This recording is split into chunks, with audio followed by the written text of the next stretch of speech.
I have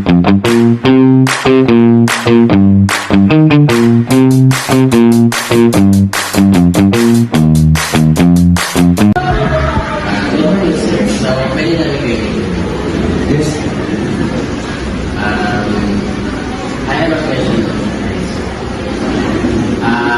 How many years of your teaching life here in SPMS? 3 years. Sa loob mo ng 3 years, so masasabi mo ba na ikaw ba is an expert na teacher? Yes, expert teacher. Kasi lahat ng strategies or kung paano ko itinuturo yung mga lessons is pinag-iisipan ko siya ginagawa ko siya ng concept na maganda or method kung paano ko siya i-deliver sa mga learners. So, I have a only question for you, sir. So, my question is, so what you mean as a good and expert teacher? Number one is preparation and then familiarize yung practice. Kasi ngayon kasi is iba na yung mga learners na meron tayo. Kumbaga pa, kinakailangan natin gawaan ng maganda or bagong strategy para yung interest, hindi lang yung attention na makukuha natin, pati yung interest ng mga learners para mas madali ang progress ng kanilang learnings. Kasi, kumbaga pa, kung nakastay lang tayo doon sa nasanayang strategy is, yung mga bata kasi, minsan nag-board sila during the class session. Kaya, kinakailangan natin gumawa ng method or ibang style ng teaching para magkaroon ng magandang development ng learners. Thank you po, sir, sa time. You're welcome. Good morning, sir. So, pwede namin po kayo interview. Okay, go lang. So, I have a only questions for you, sir. So, you need to answer. So, how many years of your teaching life here in SPMS? I only been here for about a few months. Nag-start ako ng August, so ilang months lang yun. So, sa loob yung months na sinasabi mo, sir, so masasabi mo ba na ikaw ba is an expert na teacher? I wouldn't say that I am expert as a teacher, but I can say that I did improve a lot as a teacher, considering that I am already practicing my profession since then. Because I also have an experience prior to this school. Okay. I have a question again. So, what you made as a good and expert teacher?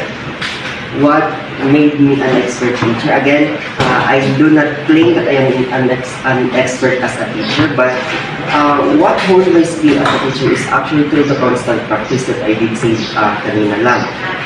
One of such is my experiences even before becoming a full-fledged teacher, such as my experiences during my field study and internship through different schools around Sudan.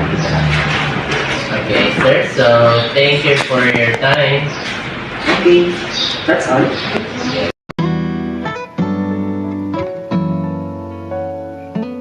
Morning, guys. So, ang natutunan ko lang po sa mga teacher na babanggit ko sa totoong buhay. Firstly, kay Sir Noron. Marami akong natutunan sa kanya sa buhay. Kasi ang nakikita ko sa kanya is siya consistent sa mga bagay-bagay. Halimbawa sa pagme-mentor sa mga sports. At hindi lang sa pag-mentor sa sports or pag-guide, pati rin sa klase. Ano siya, yung parang active at hindi siya matamlay. Unlike other teachers na parang walang gana. And si Sir Noron is one best of the best para sa akin.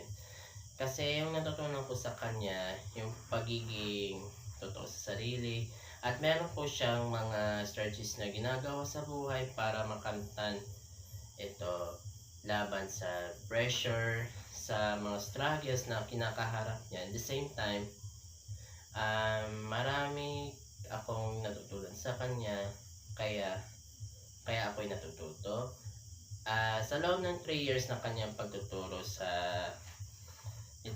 SPM ICI, so masasabi natin siya na siya ay isang effective na teacher or expert. Kasi nga, consistent, tapos ano siya, parang aktibo lagi. Kay Sir Rasul naman, ang natutunan ko naman sa kanya yung pagiging active, consistent.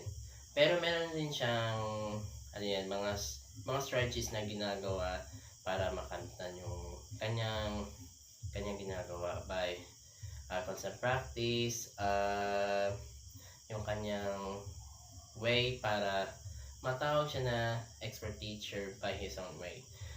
Sa mga dalawang teachers na yun is masasabi ko na although si Sir Rasul is parang months ago lang siya naging teacher. Meanwhile, si Sir Nuron is naging teacher siya within 3 years. Kasama ito si Ma'am Jeham. So, yun lang po yung magiging comment ko. Yun yung mga natutunan ko mula sa kanilang dalawa. Natutunan ko po kay Sir Nuron is yung pagiging active, positive lagi, active lagi sa mga bagay-bagay. Meanwhile, kay Sir Rasul naman, ang natutunan ko naman sa kanya is pagiging aktibo rin, pagiging bibo, and the same time, magpakumbaba para hindi ma-pressure or ma-struggle sa pag-survive dito sa college days. Yun lang po.